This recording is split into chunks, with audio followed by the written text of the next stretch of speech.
Welcome to St Michael and All Angels Church. I am delighted to be joined by not one, but two novelists today. I'm going to call them homegrown W4 novelists and lay claim to them for a little while. You'll see why in a moment. Between them, they have a cracking 7 books. Rosamund Lupton used to live in Chiswick, but she's ours for today, and she certainly wrote her first novel, Sister, here, and her other afterwards as well. She couldn't have done it, she says, without the help of her Chiswick friends, who I know helped you with your children in order for you to meet your writing deadlines. 10 years on, she's publishing her 4th book, 3 Hours, which is already a top 10 Sunday Times bestseller. I know you've been back to the festival a couple of times. In the meantime, it's lovely that you're here with us today.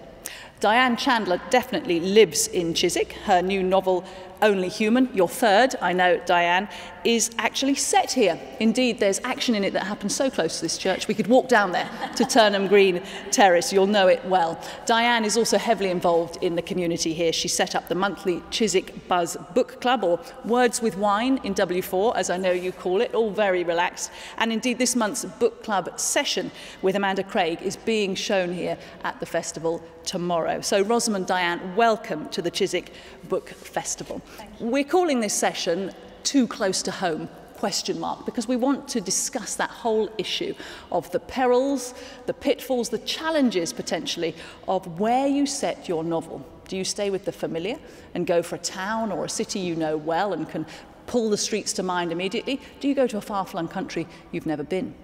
What about the subject matter? Do you draw on personal experience, lived experience, or step out of your comfort zone and tackle a subject that is not familiar to you? We'll come to all of that in just a moment. But first, ladies, I want to encourage you both to tell us about your latest novels. Rosamund Lupton, let me come to you first. 3 Hours is a very tense read, shall we say? It is. I'll summarise it in sort of a couple of minutes. So in the opening paragraph, the headmaster of a liberal English school is shot and badly wounded. 2 teenagers grab him and drag him into the library. Doesn't have a lock on the door, so they barricade the door with books. The story then follows what happens to the kids and the teachers who are trapped inside the school, to the parents who are gathering, very desperate, in the local leisure centre, and the police who have to get them all out alive. This is not like an American school shooting. It's not carnage. It's about tension, and hopefully it's a more subtle exploration of love and community. I thought when I was writing it, I was going to be writing about all sorts of things that made me angry and upset. So, for example, hate speech in the press, Islamophobia, the treatment of refugees, especially child refugees.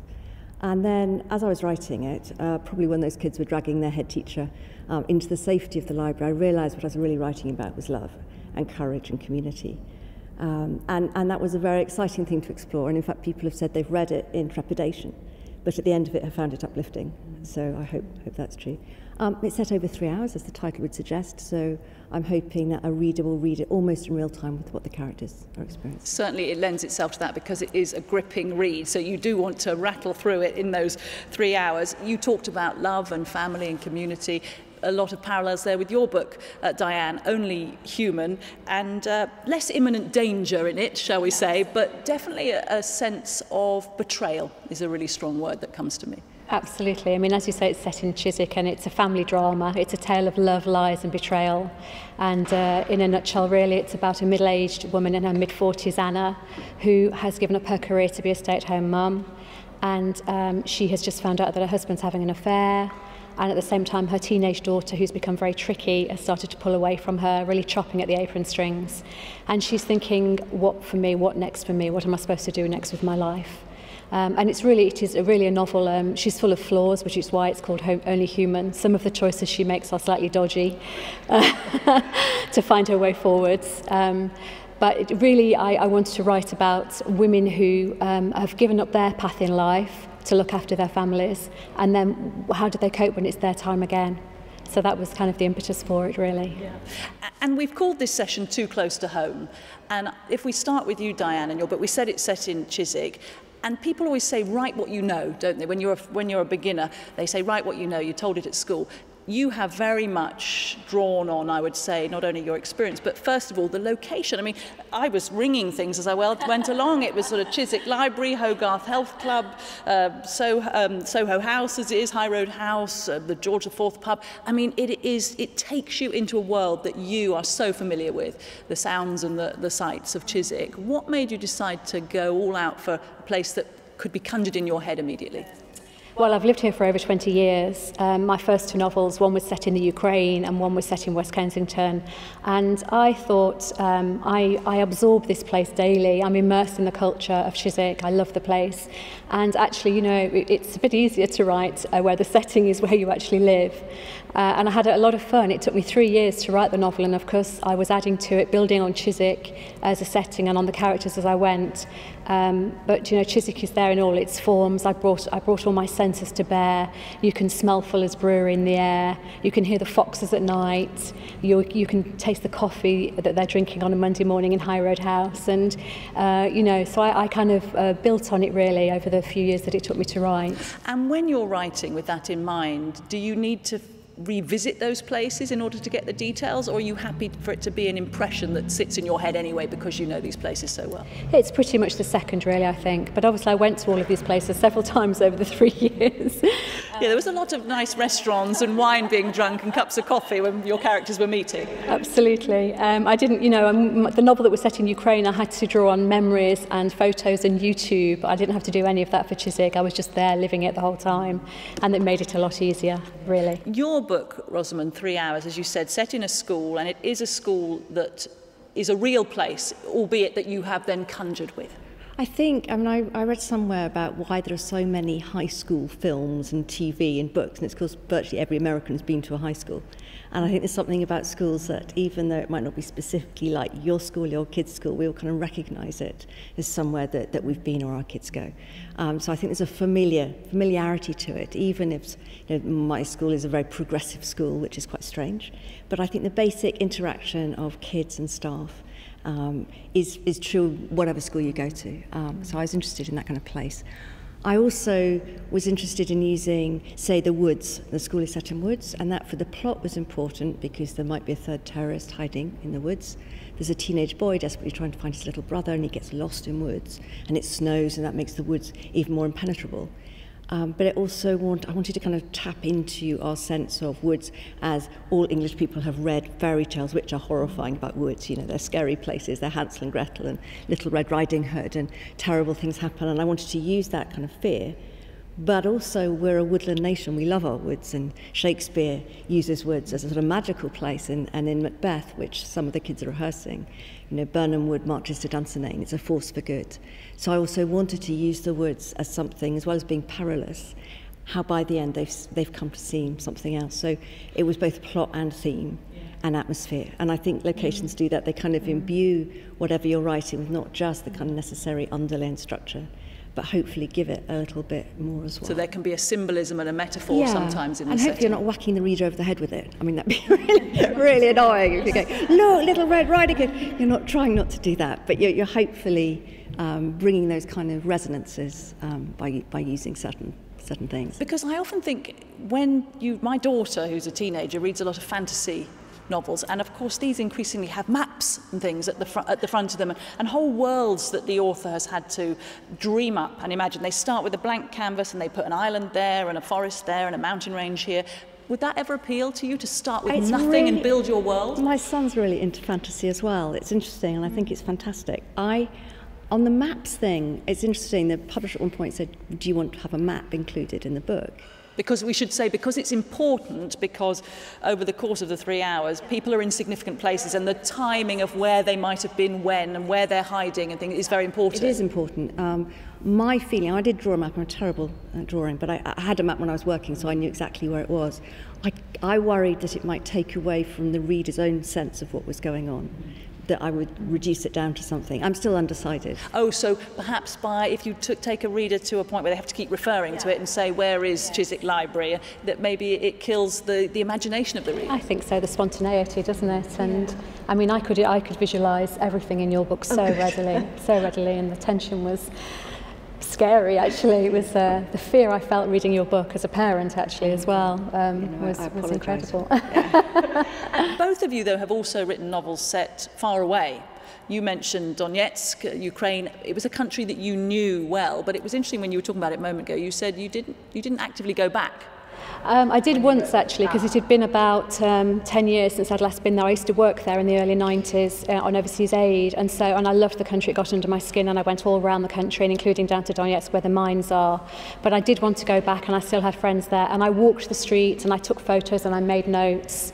But I also used YouTube, because there's a scene set down a coal mine, and I'd not been down a Ukrainian coal mine, so I went to YouTube, and you can get all sorts of footage there. But actually you bring a lot of imagination to bear as well. I mean, Chiswick, in this book, some of the places people will recognise, others they'll think, well, what does she mean with that? And it's kind of loosely Chiswick. I loved it because it was like coming home. It's like I was reading this book, like, oh, yes, I was straight in there. And actually you mentioned Fuller's Brewery, and that comes up a couple of times, the smell, that yeasty smell that comes when the wind's a certain direction, that really sort of resonated with me. That's kind of a comfort for her, really. I mean, right in the first chapter, when she gets off the tube at Turnham Green Terrace station, she goes, Chiswick, my one constant, because she's lost the two truths of her life. Her husband and her daughter have both abandoned her. Chiswick's her one constant, and the smell of Fuller's Brewery, she breathes it in as she goes through all these horrendous things that happen to her, and it's a comfort to her, yes. As it is to me. I don't know about you guys. Home is an important sense as well as a place, isn't it? Which is why, in a way, it was perhaps surprising that your book, one of your previous books, The Quality of Silence, took you to Alaska, which was, I think you said, a place you'd never visited. I'd never visited. I was kind of fascinated by it. I read somewhere that they had a night that lasted 2 months or 3 months, and I thought at -40, and I thought, ooh, that's fantastic. I don't know why I thought that. And then I started looking at the mad, really, and I thought, I'll set a novel there. And then I was suddenly writing this novel, and I think there was no sure-footed bit for me. It was about fracking, it's about Inupiat people, it's about wildlife, and it was about Alaska. And there was no, I know this place. It was all completely alien. So it was a very skiddy kind of way of working. That's interesting. So it felt slippery rather than liberating, or? It got better as once I'd marked down the first draft. Then I started to. I mean, one of the thrills of it, or the joys of it, was to meet people out there. I went out to Alaska, and there was no planes to the far north where my novel was set. So I phoned a taxi. And I just have to set the scene. This is like ice up to here, it's dark. And this taxi arrives, and it's the most beaten up van you've ever seen. No, a 4x4 in Chiswick would do better. I mean, it's got no grippy tyres, it's got nothing. And we set off with my husband, who's looking very unsure about this. We set off down the Dalton Highway, which is where they do ice road truckers. So we're setting off, and these huge trucks are coming towards us, and it's getting darker, and finally we skid, and I'd say, it's not very safe, is it? And he goes, no! And I thought, right, that's my last research trip. I've got it. YouTube from now on. YouTube, definitely from now on. Yeah. So we've talked a little bit about physical geography, but you also mentioned, Rosamund, the idea of the community that you set a book in. Yours a school, you're talking very much about family. How important is it to tap into something again that people will be able to get to grips with, that they know because we've all been to school? I find it really important. One of the things I really wanted to do, I started writing this sort of during the sort of terrible Brexit violence, and I was very conscious of what we meant by community and what we meant by being British or who we were. And it seemed to me that school, which has all sorts of different people in it, was a kind of like a microcosm in a very good way of what Britain could be. So, I mean, that sounds very politicising. I don't mean it that way. It just felt to me that actually the kind of love and courage that is shown by community is not necessarily something that's always reflected outwardly in the news. So I wanted to write about those kind of bonds that happen. So two teenagers are in love. The teenage boy is a Syrian refugee who's in the school play, and he's very brave. The kind of in loco parentis feel that the teachers have towards their students is very strong. So I wanted to create this like mini version of what maybe we could be, rather than this sort of hate-filled rhetoric that I was seeing all around me as I was writing the book, and that was quite important to me. And also Trump was fueling it. So there was a lot of tweets coming in. I think at the same time Katie Hopkins was writing. You know, it was a very toxic idea of what makes us a community. So I chose a very small school you know, compared to a country. And I kind of wanted to look at it and go, okay, let's put this under this huge amount of pressure and kind of see really how people behave. And actually, after I'd written it, there was that terrible incident in Fishmongers Hall. And I was very struck that one of the people that grabbed a narwhal tusk to protect people from the terrorists was a Polish guy working in the kitchen. And I thought, well, that's community, that's people kind of coming together. So for me, that was, it wasn't necessarily what you know, but it was a kind of exploration, I think. Yes, creating a, like you say, a sort of microcosm where you can a microcosm still of tackle what I some feel of the themes. The UK is, you know, as an accepting place and somewhere where people have bonds irrespective of, you know, religion or language, that we kind of don't necessarily judge each other on that.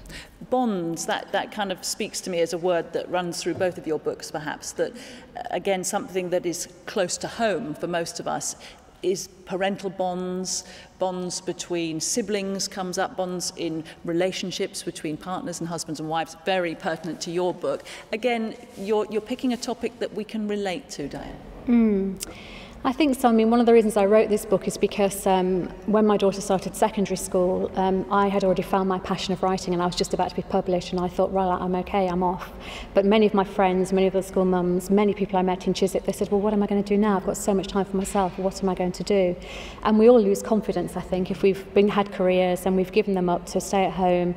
And actually, the corporate world isn't necessarily the answer either. I mean, Anna in the book, she tries running back to the corporate world, but it gives her no meaning. She thinks it's pretty futile for her, really. She's moved on.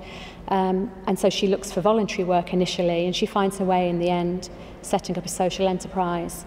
But yes, it was really this sense of women struggling really with what to do. I really like that. I think that sense of her kind of trying to decide what she can do and not going back to what she did before was really nice. It's like, no, that's not right, and her finding her way. I had a similar thought, I think, probably because it's perhaps something a lot of women have experienced, that sense that at some point you become slightly less of yourself and you've lost your identity and you become a little bit invisible, and you're struggling for how do you regain your original self. Yeah, I mean, it has lack of self-esteem in the book as well. You know, she says, I used to be somebody and now I'm a product of the school gate, you know, and I think, you know, a lot of women do kind of think that. And there is a way back, you know. I mean, of those women, many of them have now set their own businesses up using their passion to do something which they've always really wanted to do.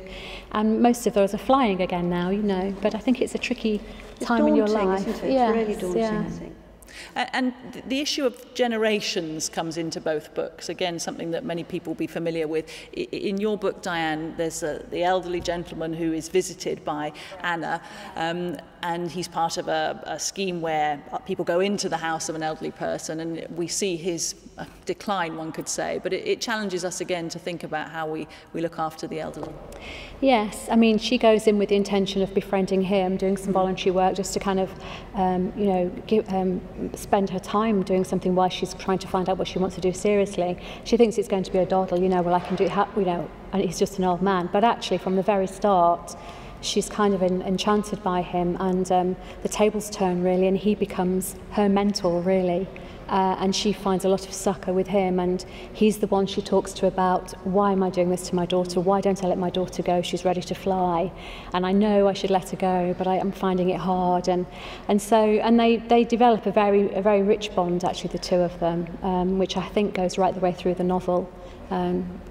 So into the end, I guess, really. Like Fred, it was so sad. Yes, I know, that was very touching, and you sort of really are invested in that relationship and the outcome, which we won't talk about. But that issue of subject matter and some of the big issues that come in, I hope I'm right in saying that Alzheimer's is something that you have talked about as something that you've had some personal experience with in your own family. And again, your book Moondance talked about IVF, which you've been very open about your own journey through that difficult time. How important was it to you to be able to pull on your lived experience, to stay close to home? Yes, well, the book opens with the husband having an affair, and I hope it's not Art imitating life. It's certainly not about... I think that's one of the cons of setting it in Chiswick. People read it, and they are a family of 3, and they think, well, is this Diane? But if people know me well enough, I think they realise it's not me, my husband, or my daughter. And I spoke and listened to a lot of people who'd gone through marriage problems to kind of build that element of it, and also actually the mother-daughter, because Sophie in the book is 15 going on 16, and I started it when my daughter was 13, and I had no idea of these tensions of that kind of tricky teenage. So I actually I bought books and I read up all about it. So while people may think that that's close to home, those two were not the parts that were close to home. The parts that were the dementia, really, because my mum has dementia, and she lives in a care home now, and the care home that I describe is pretty much the care home my mum's in, and anybody who's been there reads the book, they recognise that. And my dad, also in his late 80s, still lives at home independently, but I drew on him for Fred as well.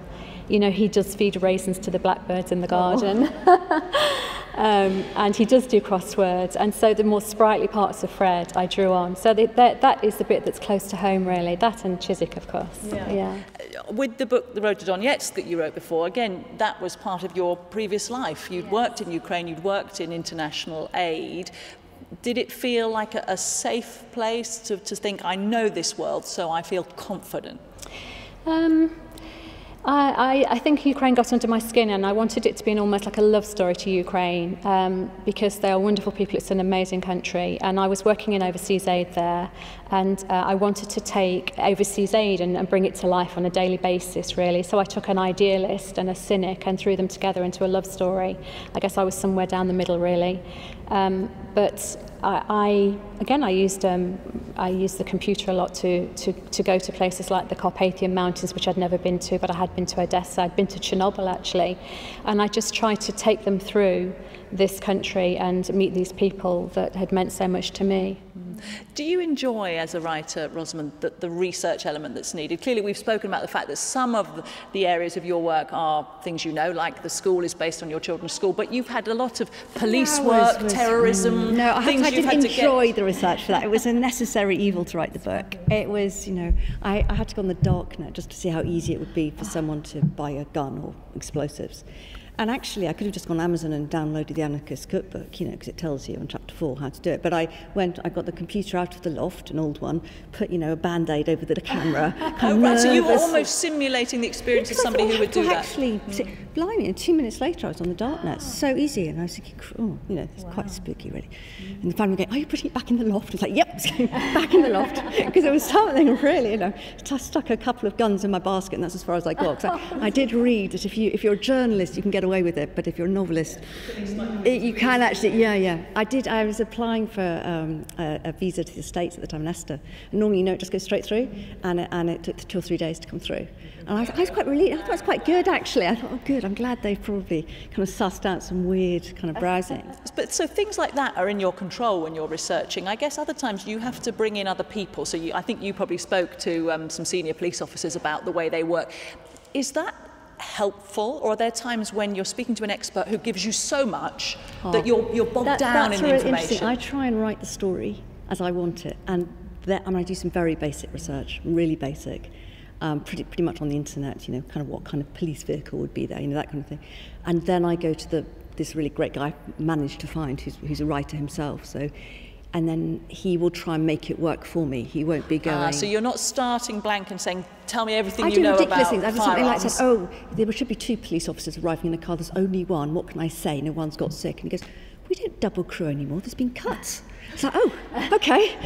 So sometimes it's really helpful and saves a lot of messing around. I do want, if I'm going to write obviously a big part of 3 hours is the police response and what they're going to do. And I wanted that to be as accurate as it could be. Just because I enjoy, if I read something, knowing that's true. That is...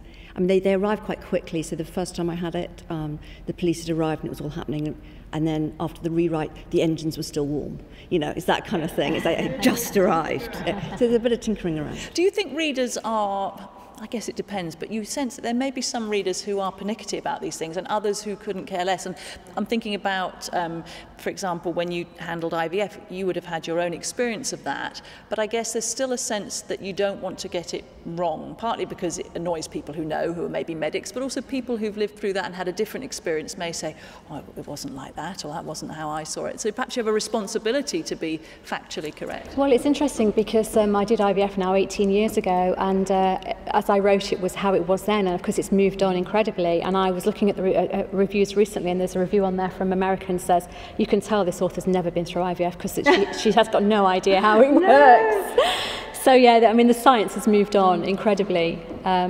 So yeah, I did do a lot of research there, but the medical press for IVF were generally behind it. A few people were a bit pernickety about it. Well, did this really happen? And I said, well, it did.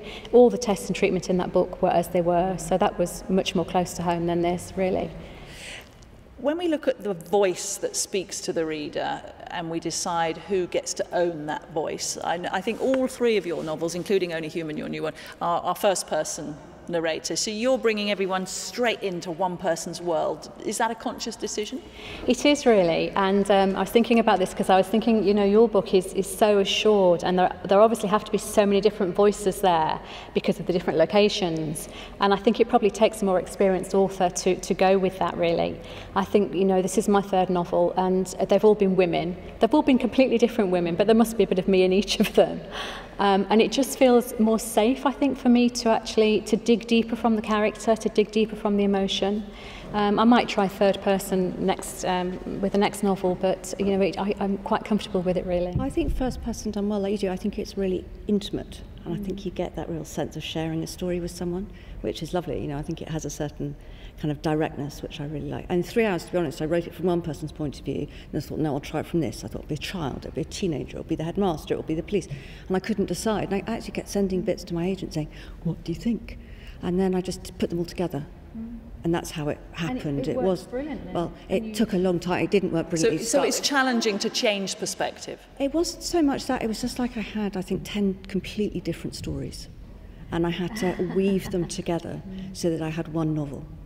And that took a lot to get that. And I suppose that raises the question of when you've got lots of different characters, whether you start to have your favourites, and you think, I'm going to favour this person's story, and you think, I mustn't, I need to not let these people get too close because I owe it to all of them. The worst is when suddenly a new pops up. There was Frank. You know, it's like, where did you come from? But you're here now. So, you know, that's the really annoying thing. I've got 10, I can't have any more. I find that really interesting when you hear authors talk about the fact that they can't control it all, that characters have a life of their own. Is that something you've experienced? It is really. I mean, I guess my novel, you have one protagonist and then you have 5 significant characters, and she has to interact with all of them. And you know, it took me so long to write because I'd had to mesh it all together. And sometimes she was interacting with more than one, you know, and to try and keep that going. But I think, you know, Fred certainly took off, actually. And a lot of reviews have said he's their favourite character. And Anna, I mean, they still stay with me. I am a little bit sad that I finished it, but a couple of the early reviews have said, let's have a sequel, and there's no way. I mean, you know, you're done. Why do you say it? Because it's almost like it's an exhausted sort of, I've got it all out and there's no more. I've taken them to the end of the journey I want them to go on, and I have no idea what happens next. Well, maybe they'll revisit you at some point. But I wonder, there's always a balance, I guess, with writing between the creative impulse and the actual practical mapping of a book. Is it possible to lose track of a character and think, oh gosh, I haven't seen the headmaster for 3 chapters, we need to check back in? So true. Yes, absolutely. Or there was a whole classroom of people I just conveniently parked, you know. And that was after the first draft as well. I just said, and what happened to the English classrooms? Oh, yeah, because my brain couldn't hold that many stories. I think I kind of got it all down. It was by far the hardest one I've done structurally and technically. So I think there were things I then had to go back and thing. And they were easy because they were just in their classroom, and then I won't give spoilers, and then it ended. Yeah. And that was fine. But other people were all over the place, and all sorts of things were happening. Yeah. Is that something that you have, Diane? I was thinking, you've got various characters who come in and out, and I'm thinking, do you suddenly think, actually, we haven't heard from Anna's best friend Scarlett for a while, we need to, do you have to sort of ever shoehorn people back in, or do they just kind of pop up when you need them? Yes, definitely. I mean, you know, you do your first draft, and then you do your second, your third, your fourth, and with the later drafts, what I tend to do then is pick each of the characters out, literally lift them out, put them on a page, a document of their own, read it through and see where the gaps are and whether it joins together, and where Scarlett is missing. And in fact, Scarlett was missing, and I just plonked her back in again, which I don't know whether it shows. But no, that was picked at random from my head. That was not a commentary on the So yeah, you know, you have to. And when you've only got 5 main characters and they're all significant, really, you need to give them their best, the best you can do with them, really. Yeah. You mentioned. Oh, sorry. Did you want to come in? I just thought it was interesting because mine was the other way around. I'd picked them all out, yeah, and then I had to try and put them all together, and they weren't fitting. By the end they did. I've got a stack of pages up to about here, of just drafts that didn't work. Yeah, and you mentioned that a lot of your heroines have things in common with you, I guess. They're women, they're in relationships, they've been through some similar experiences to you. Do you ever feel that you are getting too much to yourself, that you're giving too much of yourself to the page? That's a good one, isn't it? I think a lot of my own emotion goes in there, yes, and I try and dig out as many flaws as I can in the characters. And because I think as a reader, you bring yourself to a book, and you know, if you bring yourself to a book and you see something in it and you think, oh my God, I do that, but I'd never tell anybody. Yeah. I think that can be quite satisfying, actually. And certainly in Moondance, she was a bit of a madam. I hope Anna's rather a nice character, but you know, some of the reviews said they couldn't stand her. So no, I didn't get that at all. No, a lot of it I could really think, oh my gosh, that's partly my life. I liked it. There was one comment which just said about teenage boys smell of baked beans, and that just somehow that just hit me so much. But, I mean, Rosamund, have you ever found yourself writing someone who you think, oh my gosh, this is me? Well, really upsettingly, when I wrote Sister, I had the really uptight, starchy, bossy sister, and then they had the free spirit, creative, lovely sister. And people would go, oh, so you're the older, starchy sister then, are you? It's like, I wrote both. But that one, again, talking of close to home, I think you've spoken about the fact that was informed by your relationship with your younger sister. Yes, it was. And to be fair, I voice is the starchy older sister. So it's fair. It's a fair.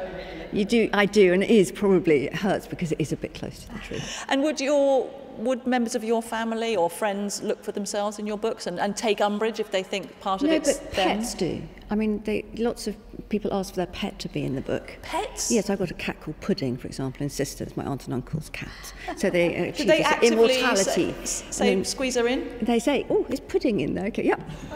Oh. So that's quite nice. No, people, I don't think I do. I mean, I think with the school one, teachers all read it, and I know they were trying to look for themselves, and they didn't find themselves, which was a relief, because I could imagine that would not have gone down well. But they felt that it was in the true spirit of who they were, which was nice. Yeah.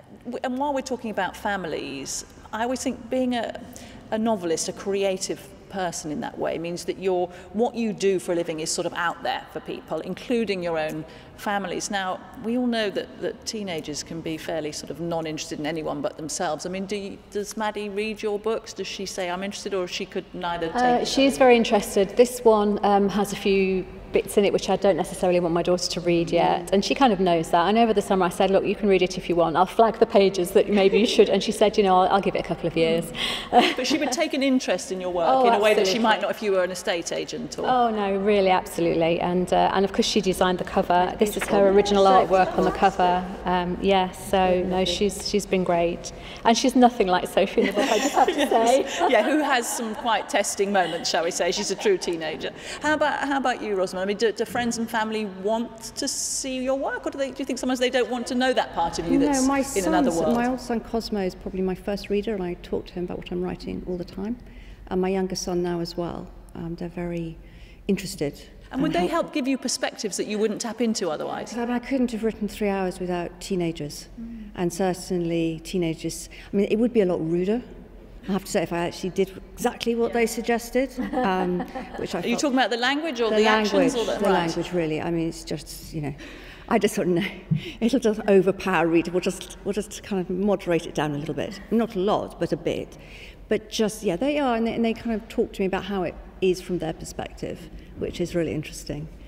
It's lovely having older kids because you can kind of talk about it, and they're also quite unforgiving. So I say, "Oh, I can get away with this, can't I, for the plot?" And they go, "No, no, you can't." It's like, "No, I can't." And you would take that as valid criticism. I might have a bit of a strop around the kitchen and then go, "No, you're right. Oh, yeah, you're probably right." Yeah. When we think of the ends of books and whether we can let go, you said that you'd sort of let it all out and you felt good about it. I know you mentioned that with 3 Hours, you were so invested in, well, I don't want to give anything away, but there are two particular characters that I think you said you were very invested in, and you probably had to think long and hard about what would happen to them at the end of the book. I did, and I had 2 endings. Ah, did you? Yeah. I'm glad you went with the one you did. Yeah, me too. And I just couldn't do the bad ending. I just couldn't do it. Now, was that just something sort of visceral, or did you have to run that past people and be sort of commercial about it? No, because I wrote it without a publisher. I wanted it just to be something I was writing, which I think is interesting. I mean, and the publisher was then great and gave me lots of good feedback, but things like how it was going to end was something I decided. And yeah, it changed. It was going to be a different ending, but I got so attached to these characters and I just couldn't do the other ending. Yeah. Nonetheless, the tension mounts to such a point that, you know, there were moments where I was thinking, I don't know if I can read on with this.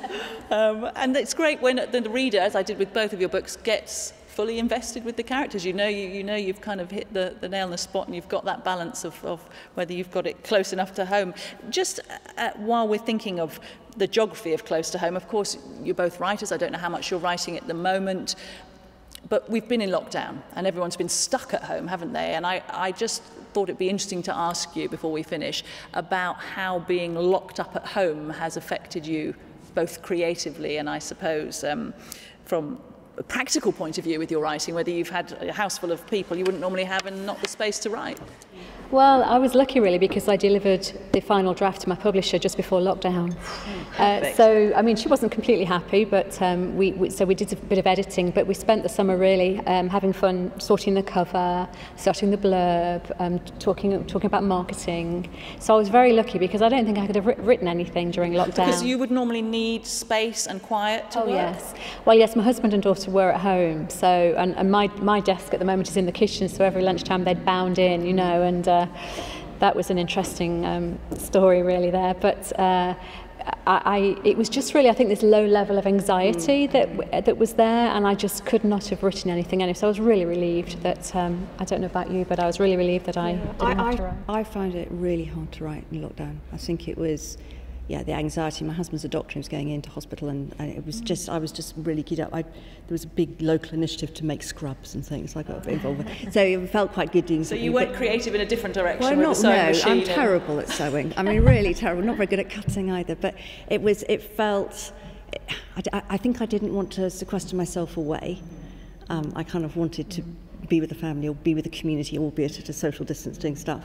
And that felt the right thing to be doing at the time. And would you normally have needed, the same question I put to Diane, to write in a space that is wholly your own and is quiet and there's nobody crashing in and trying to take Zoom calls with their colleagues? Yeah, I think that's a prerequisite. It is really hard, especially if you've got a train of thought, someone's bound to just come in just at the moment that you're finishing it.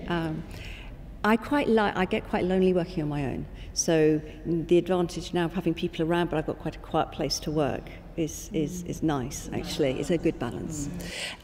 Final thought from both of you, because it's been really interesting sort of unpicking some of it, the creative impulses, some of it, the mechanics of how we write. This idea of close to home and coming back to where we started, write what you know. If someone came to you, and I know you teach creative writing, Diane, and said, where do I start? Is your impulse to say to people, start with something you're familiar with? It's a good question, really. I think, I would say start with the building blocks, try and unleash your imagination and let the child through again. Maybe you've not written since school, and just kind of let it all out without checking yourself and just start writing anything, really, I would say. I don't know whether you have to necessarily use something familiar to yourself. You can be inspired by anything, a newspaper article or something a friend has told you. I think there's many things out there that can inspire you, so it wouldn't necessarily be something I'd say, no. Rosamund, would you be saying go Somerset or Alaska? The great thing, if you go to Alaska, you've got something to write about, which is quite easy, especially if it's in the dark. It's just very dark and cold, and you can say that for quite a long time. I think sometimes for me, I like to be quite interested in what I'm writing about. I mean, 3 hours, not so much, because a lot of it was quite dark. But on the whole, normally, the kind of plotty bit of the book is something I've been quite interested in learning about. So that would be another thing that might be a good kind of starting point. So actually taking, for example, when you wrote Sister, there was a whole dimension about genetic research, which was complex, I guess, to get your head around, but you enjoyed that. I did. I mean, it was quite challenging, but I think if you're going to be writing a book for a year, 2 years, 3 years, then it's quite good. I wouldn't suggest science because you're always having to try and get ahead of it, and it might catch up and overtake. I mean, in Alaska, my book's all about fracking, and it wasn't. And of course, now that's happening, and so I think it can not only date a book, but it can date a book while it's actually being written, which is really disheartening. So I think it's something you're interested in, which isn't too quickly evolving necessarily. Very good advice. It's great to have words of wisdom from established authors who have between them written 2 marvellous books. I can highly recommend both Only Human by Diane Chandler and 3 Hours by Rosamund Lupton. Great to have you both with us here for the Chiswick Book Festival. Thank you very much indeed. Thank you very much.